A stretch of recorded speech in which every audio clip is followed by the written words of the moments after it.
bin Jean-Luc. Aufwachen. Jean-Luc. Wir müssen moderieren. Schade, ich habe voll Zeit vergessen. Du bist da am Pennen. Was machen wir jetzt? Ja. Wir sind live. Also, ja, dann fangen wir doch an. Hey, meine lieben Kinder. Ich bin's und... Tabea! Hallo miteinander, willkommen. Hallo zusammen. Ja, jetzt muss ich mich ganz schnell sammeln. Du musst Begrüßung machen. Ja, sieht gut aus? Ja, gut, danke. Gut. Also, hey, wir haben doch letzte Woche einen Aufbau gehabt. Und wir sind zwar jetzt mit der Jonas-Regie, aber ich möchte jetzt trotzdem noch schnell darauf zurückgehen, auf die Auffahrt. Und zwar haben wir dort ein Game gehabt. Weißt du noch? Wo wir gesagt haben, jemand kann gewinnen. Genau. Genau. Und jetzt haben wir natürlich wissen, wer gewonnen hat. Von euch. Ja, und wir haben so viele coole Videos zugeschickt bekommen. Und wir haben es so schwer gehabt, um die auszuwählen. Wir haben nicht gewusst, wer das soll gewinnen. Aber wir haben uns schlussendlich für 3 entschieden. Und jetzt ein bisschen Trommelwirbel. Wer ist es echt? Der 3. Platz hat Familie Rotenberger. Herzliche Gratulation! Super! Und der 2. Platz geht an Familie Heuser. Super! Super! Und jetzt der 1. Platz? Und der 1. Platz. Und somit der Gewinner von dieser Challenge Alle zusammen? ist Familie Ritzmann. Super! Super Ich habe schon mal gemacht. mitgemacht, wir werden. Ja, Wir sind genau. sehr gut, muss ich sagen. Wirklich Und was super hat es gewonnen? gewesen. Sie haben jetzt einen Platz, alle 3 haben einen Platz bei uns hier im Podcast, werden also gezeigt in diesem Podcast und zusätzlich bekommen alle zusammen, die mitgemacht haben, bekommen etwas und das ist schon auf dem Weg zu euch. Yes, mega cool. Wir können also in den Briefkasten schauen nächste Woche und schauen, dass da unser Preis bei euch reinflattert. Schauen wir uns die Bilder an. Ja, Die Videos. also los! Okay, sind wir mega gespannt. Viel Spaß beim Schauen. So, willkommen in der Ferienanlage von Rotenberger und Schneeberger. Wir führen euch durch die Feriensiedlung am Meer. Wir kommen hier rein, in die Hafenstadt, am ersten Hütli vorbei. Hinter geht der Steg rauf. Oben sieht man bereits schon die Hängebrücke, die dann übergeht zum zweistöckigen Haus. Wir haben hier einen Sandkasten mit dem kleinen Häuschen dazu. Schwenken wir über die Hängebrücke zu unserem zweistöckigen Haus. Wir kommen zu dem Schiff, zu der Hafenstadt, laufen das Wägli drauf an der Holunderblüte und an den Zäpfen vorbei, kommen beim Dorfbrunnen vorbei, hinten dran sehen wir die Feuerstelle und umrahmt vom Besetzestein haben wir den Ziehbrunnen. Wenn wir ein bisschen wegzoomen, sehen wir, dass der Dorfplatz gerade an einer Badi ist, mit Steg und einem Babybecken, wo dazu gerade auch noch ein Häuschen hat. Weiter rennen haben wir einen Privatstrand, einen Privathafen und das zweite grosse Haus von diesen 5 Häusern.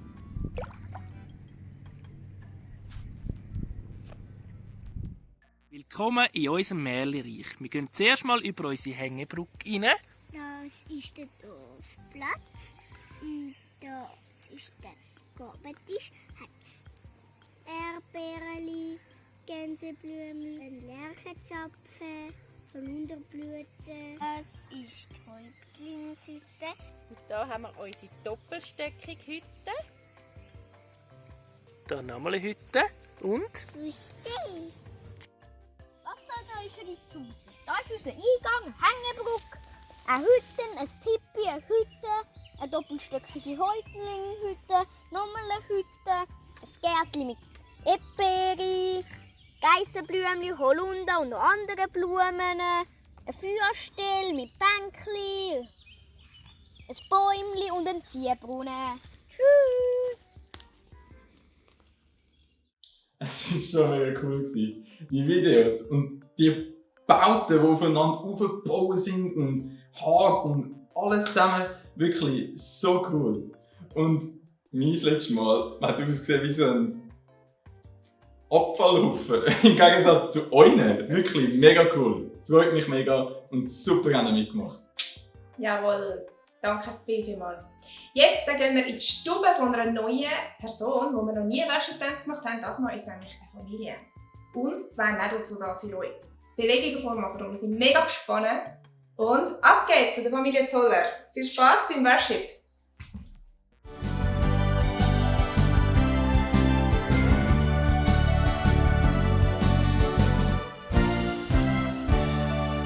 Du sagst mir, dass ich wertvoll bin. Du sagst mir, dass ich angenommen bin. Du sagst mir, dass ich wichtig bin. Darum bin ich gern bei dir. Du bist der, der mich geschaffen hat. Der, der mich beim Namen nennt. Der, der mich am besten kennt. Darum sing ich jetzt zu dir. Mit dir gehen wir Schritt für Schritt. Wir laufen miteinander. Wenn nie mehr weg von dir, hält fest an deiner Hand.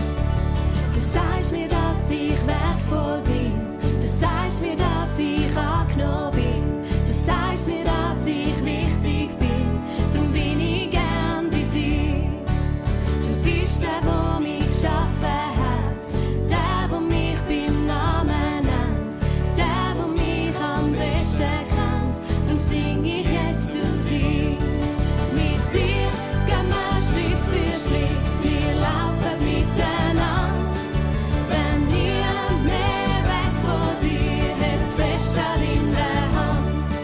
Mit dir gehen wir Schritt für Schritt. Wir laufen miteinander.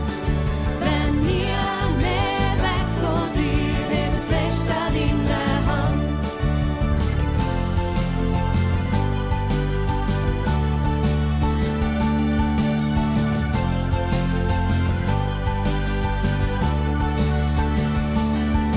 Unterwegs in jedem Abenteuer gehen wir Schritt für Schritt voran mit dir. Unterwegs in jedem Abenteuer gehen wir Schritt für Schritt voran mit dir. Unterwegs in jedem Abenteuer gehen wir Schritt für Schritt voran mit dir. Unterwegs in jedem Abenteuer gehen wir Schritt für Schritt voran mit dir.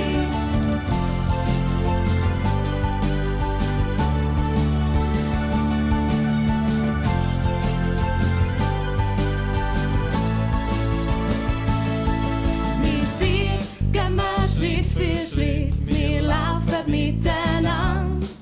Wenn nie mehr weg von dir, hebt fest an deiner Hand. Mit dir gehen wir Schritt für Schritt, wir laufen miteinander. Wenn nie mehr weg von dir, hebt fest an deiner Hand.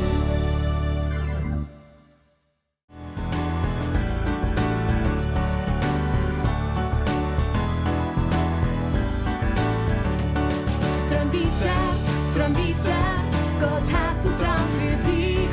Träum weiter, er baut mit dir sein Reich. Träum weiter, Gott hat einen Traum für dich. Träum weiter, er baut mit dir sein Reich. Wenn Gottes Traum dir keiner glaubt, dann gib nicht auf. Wenn die Menschen sagen, das geht nicht, dann gib nicht auf. Auch wenn du meinst, du sagst wie klein, dann gib nicht auf. Weil Gott steht zu seinem Wort und gibt dir lange Schnuff. Träum weiter, Gott hat einen Traum für dich.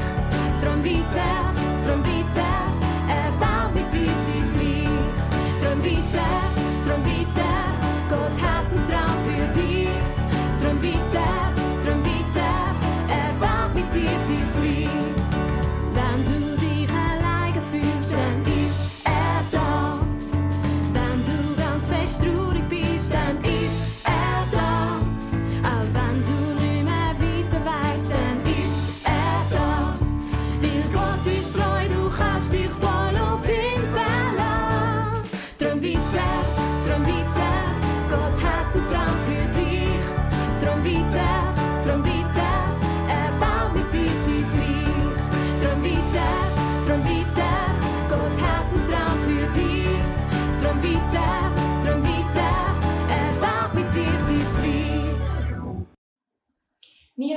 angefangen mit der Geschichte von Jona, mit einer mega coolen Zeichentrickfilm-Story, die uns der Domi selber gezeichnet hat, unser Kids-Church-Leiter.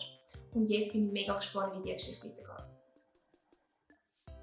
Der Jona war ein hebräischer Prophet. Das heisst, er war damals einer von wenigen, der tatsächlich Gottes Stimme gehört.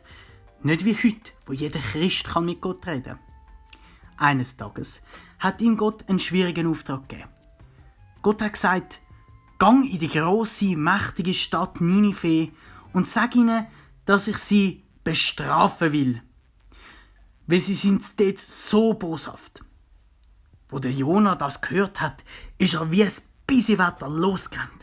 Er hat so schnell wie möglich wegkommen von Ninive.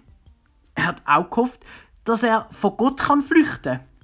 Weil er hat wirklich Angst gehabt, das den Leuten zu sagen. Im nächsten Hafen ist er als Passagier auf ein Schiff. Der Jona ist also auf der Flucht vor Gott, wie wir vor 2 Wochen gehört haben. Er will so weit wie möglich weg von Ninive und fährt darum bei einem Schiff mit. Doch kurz nachdem sie den Hafen verlassen, zieht ein wilder Sturm auf. Das Schiff wird hin und her geworfen, Segel zerreissen, die Matrosen schreien, haben Angst um ihr Leben. Der Sturm tobt so schlimm, dass die Matrosen sicher sind.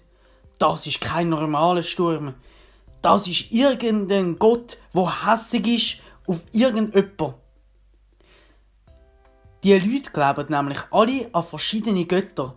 Und zum herauszufinden, wer die Schuld ist, ziehen sie es los. Und auf wer fällt echt das los? Ja, natürlich auf den Jona. Auch Jona wird in dem Moment klar, dass er nicht mehr länger von Gott davonrennen kann und jetzt muss Verantwortung übernehmen. Das Los hat recht, sagt er. Ich bin nur auf das Schiff gekommen, weil ich vor Gott weglaufen wollte. Und er, wo Herr über Land und Meer ist, hat den Sturm geschickt. Ja, und jetzt? Was machen wir jetzt? Rufen die Matrosen. Werfen mich über Bord. Dann wird sich alles beruhigen. Zuerst wollen die Matrosen natürlich nicht. Vielleicht gibt es ja auch noch einen anderen Weg. Ans Land paddeln zum Beispiel. Aber alles nützt nichts. Also rufen sie zu Gott. Bitte beschütze uns, Gott vom Jona. Bitte lass den Sturm weggehen und bestrafe uns nicht, wenn wir jetzt den Jona ins Meer rühren. Dann werfen sie ihn ins Meer. Und gerade wo er in den Wellen verschwindet, wird alles ganz still. Da werden alle von tiefer Ehrfurcht gepackt, bringen Opfer und versprechen, dass sie von jetzt an Gott allein dienen. Sie loben und preisen ihn auf dem Schiff. So ist der Jona also auf dem Schiff gelandet und eben nicht in die Richtung, wo Gott ihm eigentlich gesagt hat, auf Ninive, sondern genau in die entgegengesetzte Richtung los. Auf Tarsis. Und was hat Gott gemacht? Er ist weiterhin beim Jona geblieben und hat weiterhin mit ihm zusammen sein. Aber der Jona hat Gottes Stimme nicht mehr hören und ist sofort schlafen. Und ihr wisst ja schon, wie die Geschichte weitergegangen ist. Mitten in dem Wirbelsturm, der aufgekommen ist, wo es geregnet und blitzt und donnert hat und das Schiff richtig fest gewackelt hat, sodass die Leute richtig Angst hatten, haben sie dann das Los geworfen, das eindeutig gezeigt hat, dass der Jona die Schuld ist an dem Sturm. Hier auf dem Bild sieht es nicht so gefürchtig aus, aber ihr könnt euch bestimmt vorstellen, dass diese Seeleute ziemlich Angst hatten und nur noch wollten, dass der Sturm aufhört. Weil nichts genützt hat, nämlich auch nicht, dass sie zu ihren Göttern gebetet haben, haben sie halt dann den Jona geweckt, nachdem sie gewusst haben, dass er die Schuld ist an dem Wirbelsturm. Und haben gesagt, Jona, erklär doch uns, warum ist der Sturm? Was ist passiert? Und das Mal hat der Jona nicht mehr flüchten, sondern er hat die Wahrheit erzählt. Und er hat erzählt von seinem Gott, der gross ist und Himmel, das Meer und die Erde gemacht hat und für den, der nichts unmöglich ist. Und er hat den Seeleuten gesagt, dass er versucht hat, vor Gott zu flüchten und darum jetzt der Wirbelsturm aufgekommen ist. Er hat ihnen auch gesagt, dass ihnen nichts anderes übrig bleibt, als ihn über Bord zu werfen, also ins Wasser zu rühren. Aber das haben die Seeleute natürlich nicht wollen. Darum haben sie zuerst noch versucht, alles Gepäck aus dem Wasser rauszurühren, damit vielleicht das Schiff wieder ein bisschen stabiler wird. Aber auch das hat nichts genützt. Und so ist ihnen nichts anderes übrig geblieben, als den Jona über Bord zu werfen. Und so ist er dann auch im Wasser verschwunden. Augenblicklich hat der Sturm aufgehört. Und die Seeleute waren so überrascht, dass sie sogar angefangen haben, dem Gott, der Jona erzählt hat, Danke zu sagen und ihn anzubeten. Und so hat die Flucht vom Jona sogar noch etwas Gutes gehabt. So haben nämlich die Leute, die hier auf dem Boot waren, dürfen Gott kennenlernen. Der Jona ist in dem Moment zu Gott gestanden und hat von ihm erzählt, auch wenn ihm das bestimmt nicht so leicht gefallen ist. Diese Geschichte möchte uns Mut machen, auch heute noch so zu machen wie der Jona und anderen Menschen von Gott zu erzählen. Ganz egal, ob wir schon mal von ihm geflüchtet sind, ob wir mal nicht auf ihn gehört haben. Dort, wo wir Menschen von Gott erzählen, dort dürfen wir wissen, dass er sich zeigt und dass andere Menschen ihn auch dürfen finden. Auch wenn es uns manchmal nicht so leicht fällt, lohnt es sich, zu mutig zu sein und sich ein Beispiel nehmen am Jona, der in dem Moment auf dem Schiff ehrlich war und zu Gott gestanden ist. Erzählt hat von dem grossen Gott und was er mit ihm erlebt hat. Ihr dürft gerade mal in der Familie austauschen. Wer von euch hat sich schon mal getraut, zu jemand anderem von Gott oder von dem, was er oder sie mit Gott erlebt hat, zu erzählen? Und wie war das für euch? Und die zweite Frage, die ihr miteinander besprechen dürft, ist: Hat dir schon mal jemand von Gott erzählt? Und falls ja, hast du gern zugehört?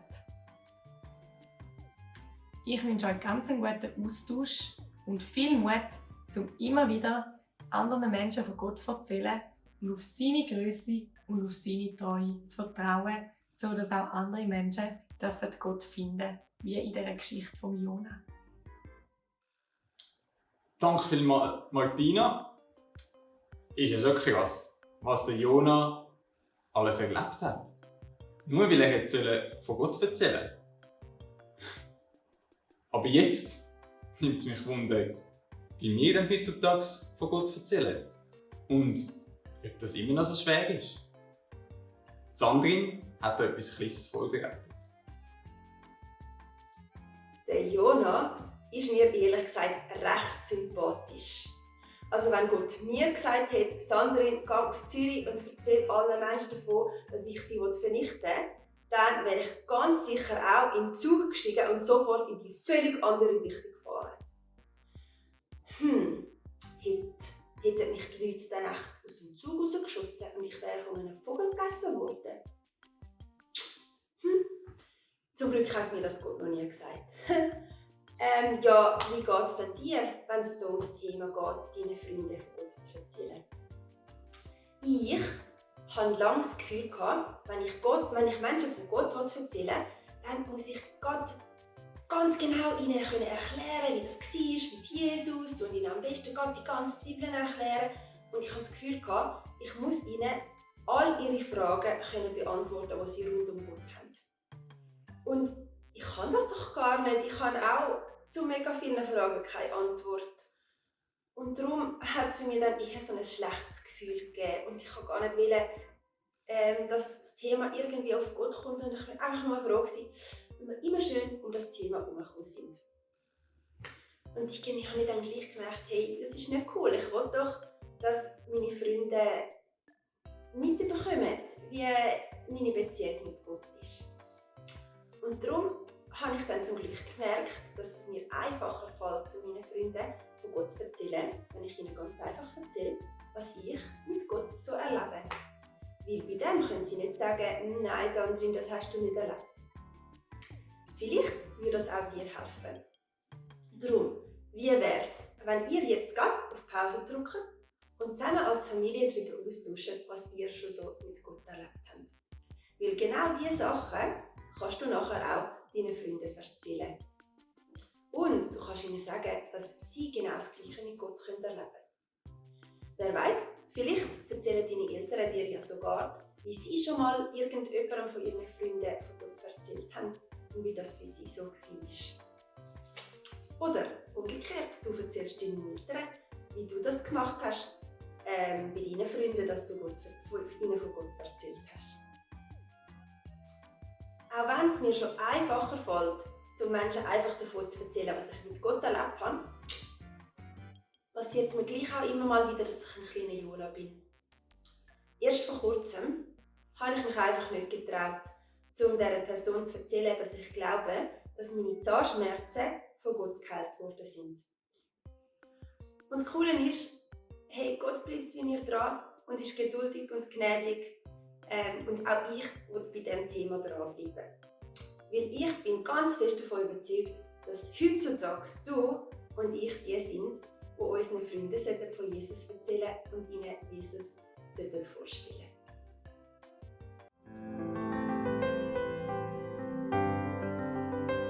Du bist gestorben am Kreuz, hast dein Leben lang, wie du uns so fest liebst und bei dir willst haben. Drum bin ich stark, drum habe ich Mut, drum habe ich Hoffnung, ich weiss, du bist gut. Du bist gut, du bist gut, du bist gut.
Als nächstes können wir zusammen noch abtauchen in die geheimnisvolle Unterwasserwelt. Und zwar mit dem Timo. Er hat für uns eine ganz coole Bastelidee vorbereitet mit einer Schüttelflasche.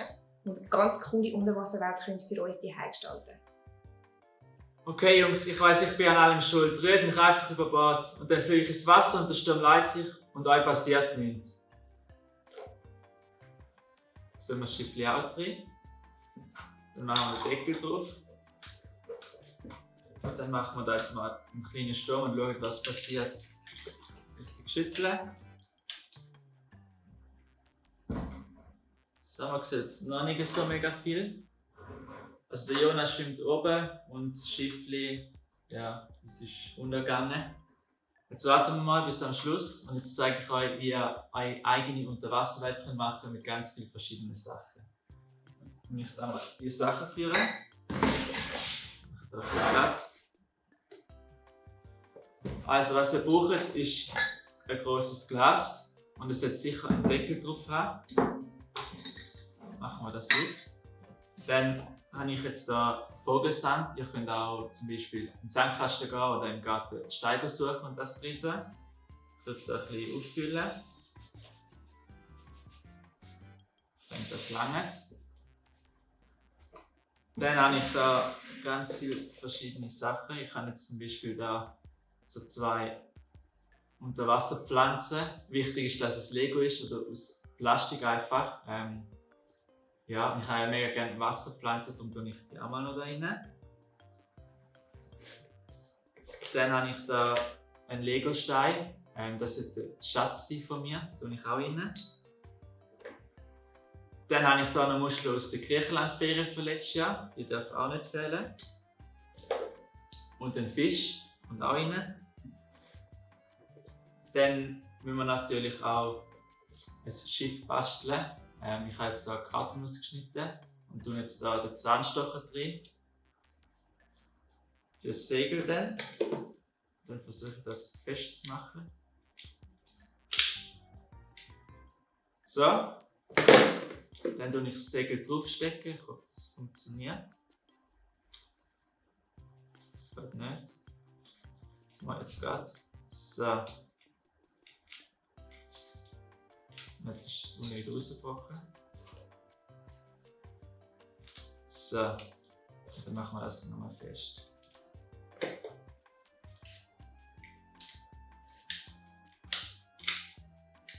So, dann haben wir das Schiff auch drin. Dann haben wir Wasser. Ein bisschen ölige Hände, dann wir das auffüllen. Und es hat zu wenig drin. Das Babyöl. Da haben wir auch ein kleines Spritz drin. Und ganz bisschen Lebensmittelfarbe. Blau am besten. So. Dann wir das zumachen. Und dann werden wir mal schütteln. Und schauen, ob es auch wirklich klar wird. Das sieht gut aus. Ja. Und dann habt ihr eure eigene Unterwasserwelt. Ich habe jetzt ein bisschen wenig Wasser drin, weil das Glas doch grösser ist, als ich gedacht habe. Das Schiff ist auseinandergereiht. Der Schatz schwimmt oben, das ist schon mal gut. Und ihr könnt da mega viele verschiedene Sachen drin tun. Eure eigene Schätze, Münzen. Mal schauen, was ihr im Zimmer findet. Das könnt ihr alles da rein tun. Ja, und dann habt ihr eigene schöne Unterwasserwelt. Hey, cool, sind wir wieder dabei gewesen bei dieser Episode von Jona. Jetzt sind wir schon leider am Schluss angelangt. Und Charlie, tust du noch beten? Ja, mega geil. Danke, Jesus. Hast du einfach jedes einzelne Kind einfach im Blick. Siehst du die ganze Familie und segnest du sie in der nächsten Woche, dass sie einfach mit dir unterwegs sein dürfen und dass du sie an der Hand nimmst und sie leitest und führst. Und sie einfach nichts Schlimmes haben und dass sie einfach gesegnet sein von dir bei allem, was sie anlangen. Amen. Amen. Wünschen wir euch ganz einen lässigen Sonntag. Ja, zusammen. dann wünschen wir euch und ich würde sagen, du kannst jetzt wieder gehen und... Du wolltest mich hören, dass du weiter pausen kannst. Okay, gute Nacht.